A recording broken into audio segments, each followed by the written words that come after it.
Hey guys, I'm here today to show you how we organize all things layers of learning. It'll include our binders, notebooks, timelines, schoolroom, everything that you might be interested in how we do it. Stick around. Hey, that's me and my family. I'm Molly Joy, and I'm here to share the things that bring us joy today. So here is a quick shot of our living room and my daughter sitting there. This is where we do our morning time as a group, and I'm usually sitting here, and over here are some of my main teacher resources, as well as over here in this shelf. This is our memory work, and these are just books that we use either daily or on a pretty regular basis, and then some of my answer keys and different things down there. And then on this shelf we have my Layers of Learning binder, Writer's Workshop binder, Writer's Workshop Teacher's Guide. This is one of my planners that I'm going to do a video on coming up. Our art book,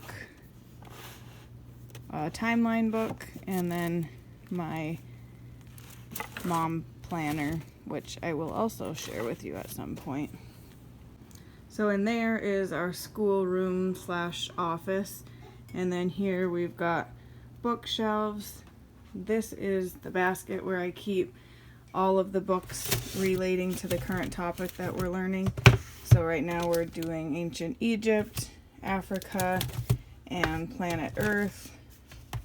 So we've got random books from the library and some that we had that are just in there for the kids to choose from to read. And then here we keep all of our encyclopedias, and we'll reference these a lot with our Layers of Learning units as well.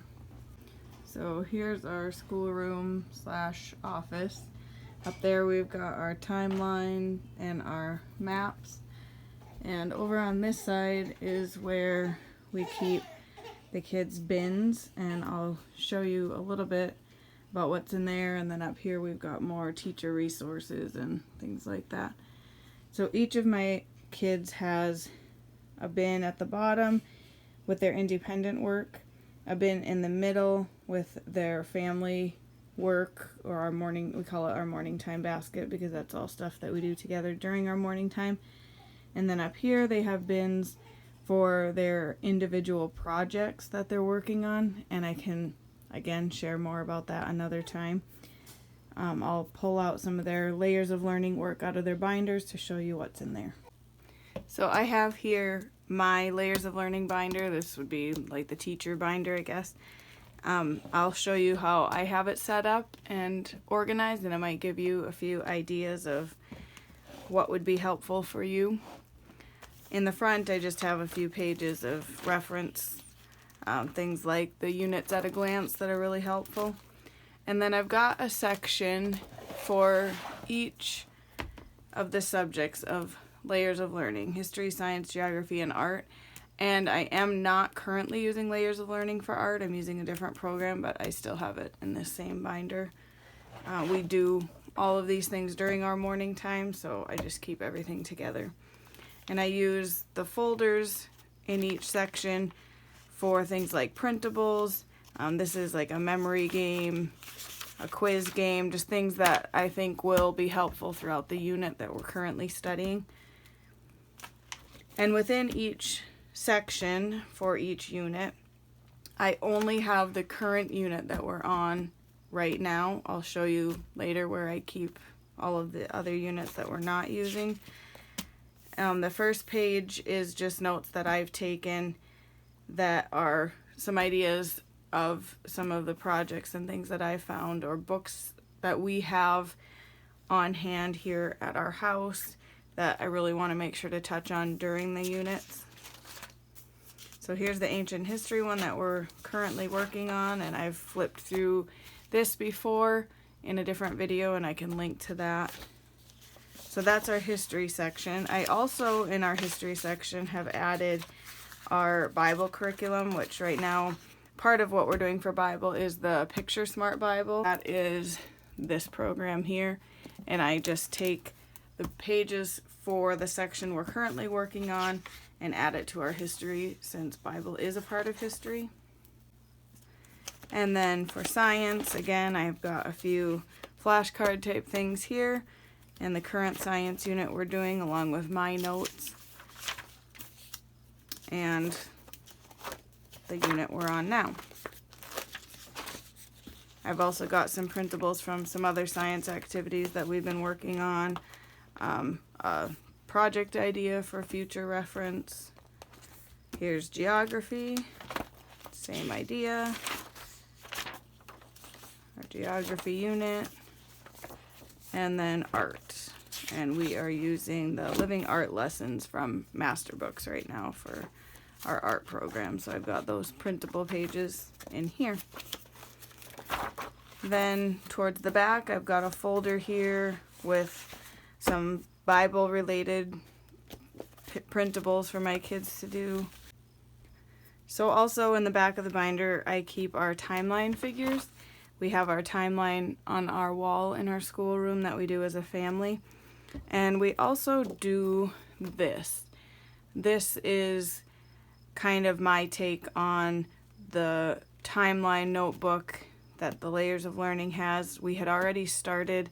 Each of the kids has their own book of centuries that we've been doing for a few years now, so I didn't want to start over with those. But I really liked the idea of the timeline notebooks that Layers of Learning puts out, where you've got your timeline on the top and then a bottom section where you can do artwork and take notes of the things that you've studied. So this year we added what I'm calling our timeline scrapbook, which we do as a family, and it's laid out similar to our book of centuries. So this is my son's book of centuries that I kind of DIY'd, and I can pull his book of centuries out and the years match up. So in our family album, I've got the years written on the bottom like this, and then we've got our drawings on these, and they match up with the pages in our book of centuries where we use our timeline figures. So my son glued in this timeline figure for the flood, and then in our family scrapbook, each one of my kids drew something that they remembered from that story, and so it continues on like that.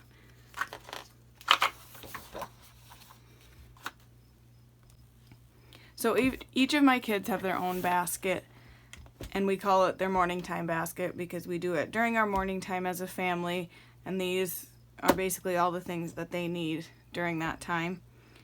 This is what we use as our book of years, and this is my son's history notebook. We just use a simple sketchbook for our art, and again, we're not using Layers of Learning for art right now, but there is an art sketchbook that is available on the Layers of Learning website that goes with that curriculum. They have in their baskets, they also have their writer's workshop binders and journals, which I can show you the way those are set up inside in a different video. And they have scissors and a bag just with pencils, pens, markers, glue, and so on.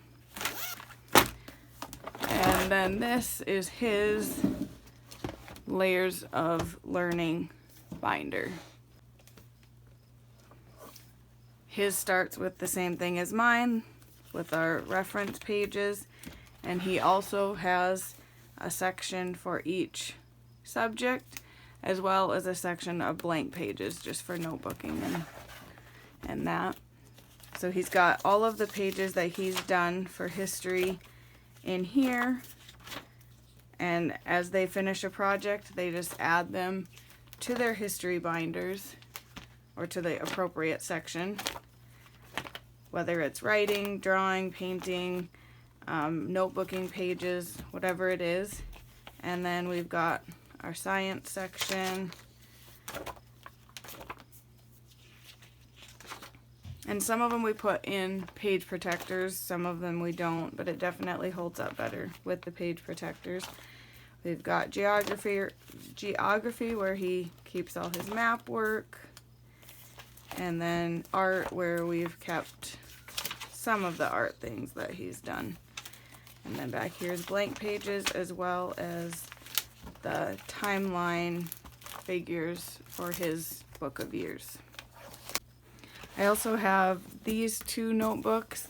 This binder is where I keep the units that we are not currently using. So I've got a section for each subject, and these are just the units that we've either already completed or haven't done yet. And I'll definitely need to get a bigger binder as we go, but this is what I have in here so far. And then I also have a folder that I tuck in here of some of the classic units that I had previously ordered. I've just got them in page protectors, and I would be happy to flip through some of those if you would like to see a side-by-side comparison of the classic version versus the new version that they are putting out right now. I also have this notebook that is simply the guidebooks, the history, science, geography, and art guidebooks, and all, as well as the Writer's Workshop guidebook. And all that these are is kind of a teacher's guide. Like, it talks about how you can teach the subject, some different ideas, how the lessons are laid out or the units are laid out. And really, you don't need all of these. They all pretty much say the same type of thing. They might have a few, subject specific details, but for the most part, if you read one of them, you'll get the gist of how Layers of Learning works. And then, like I said before, each subject does have a student journal that comes with it on the website. And I showed you the one that we use for history and for art. They also have one for science, and that one is called a science notebook, which I don't have right now to show you. And the geography one is called the World Explorer Journal. And like I said, I can get a hold of those if you'd like to see the inside of them. We just use blank paper and kind of do our own thing at this point.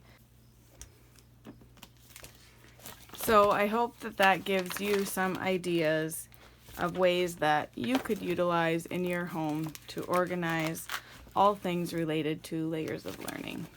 Have an awesome day.